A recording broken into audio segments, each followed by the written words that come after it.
उपसभापति जी, निंदक नीरे राखिए आंगन कुटी छवाए, बिन पानी साबुन बिना निर्मल करे सुबह। और इसलिए ऐसी हर आलोचना का भी स्वागत है। लेकिन माननीय उपसभापति जी, केवल आलोचना के लिए आलोचना नहीं होना चाहिए। आलोचना स्वस्थ हो, रचनात्मक हो, लेकिन केवल कुछ कहना है इसलिए आलोचना करें, यह उचित नहीं है। लेकिन लोकतंत्र केवल ईंट गारे सीमेंट और कंक्रीट का भवन नहीं है।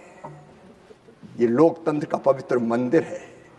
यहां बारंबार शीश झुकाता हूं और इस पवित्र मंदिर की अगर कोई मूर्ति है, भगवान है तो हमारी जनता, और प्राण है तो बहस, संवाद, स्वस्थ बहस।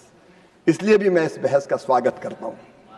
माननीय उपसभापति जी, इस चर्चा में बार बार एक बात सामने आई और कई सदस्यों ने दोहराया, विकसित भारत जी राम जी से बड़ी परेशानी है। और एक बात कही कि नाम बदल दिया, गांधी जी का नाम बदल दिया। मैं बहुत स्पष्ट रूप से कहना चाहता हूं, बापू विश्व बंद है, उनके चरणों में हम प्रणाम करते हैं। और एक बात और दृढ़ता के साथ मैं कहना चाहता हूं, प्रधानमंत्री श्रीमान नरेंद्र मोदी जी के साथ मेरे संबंध 35 साल पुराने हैं और मैंने जब भी महात्मा गांधी पर चर्चा करते उनको देखा है, अत्यंत श्रद्धा और आदर के भाव से चर्चा करते हुए देखा है। बापू हमारे विचारों में है, बापू हमारी भावनाओं में है, बापू हमारी अंतरात्मा में है, बापू हमारे कामों में है। बापू भारतीय जनता पार्टी की पंच निष्ठाओं में है। हमने सदैव बापू का आदर किया है। हमने बापू को भी माना और बापू की भी मानी है। कुछ लोग ऐसे जरूर है जो नाम कह लेते हैं बापू बापू बापू, लेकिन कभी बापू की नहीं मानी।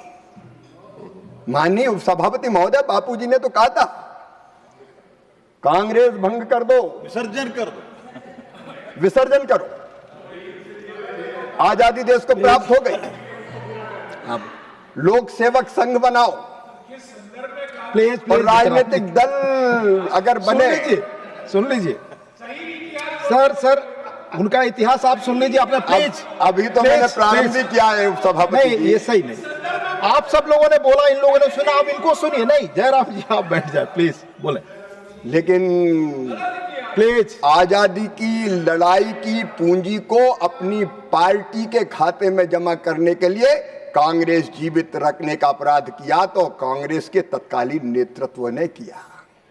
आपने कब बापू की मानी? देश का विभाजन बापू के विचार की हत्या थी। देश में आपातकाल लगाना 1975 में, यह बापू जी के विचार की हत्या थी। ऐसा भ्रष्टाचार भयानक मेरा विषय नहीं है, मैं आज उस पर विस्तार से चर्चा नहीं करूंगा। क्या बापू के विचार की हत्या नहीं थी? मैं माननीय उपसभापति महोदय आज फिर अपनी वचनबद्धता दोहराता हूं। अगर हमारी सरकार चल रही है तो पूज्य बापू जी के विचार, पंडित दीनदयाल उपाध्याय जी के विचार।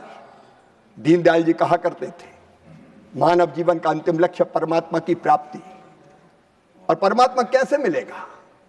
वो कहते थे, मैं नहीं जानता कि मंदिर में जाके अगर आप भगवान की आरती उतारोगे तो प्रसन्न होकर दर्शन देगा कि नहीं देगा। मैं ये भी नहीं जानता कि तीज और त्योहारों पर व्रत और उपवास रखोगे तो नारायण प्रसन्न होकर दर्शन देगा कि नहीं देगा। मैं ये भी नहीं जानता कि हिमालय की कंदराओं में बैठ के घनघोर तपस्या करोगे तो परमात्मा दर्शन देगा कि नहीं देगा। लेकिन मैं अच्छी तरह जानता हूं कि यदि दीनों की सेवा कर ली, दुखियों की सेवा कर ली, अरे अगर गरीबों की आंखों के आंसू पहुंच दिए तो गरीबों की उन्हीं आंखों में तुम्हें साक्षात नारायण के दर्शन होंगे, साक्षात परमात्मा दिखाई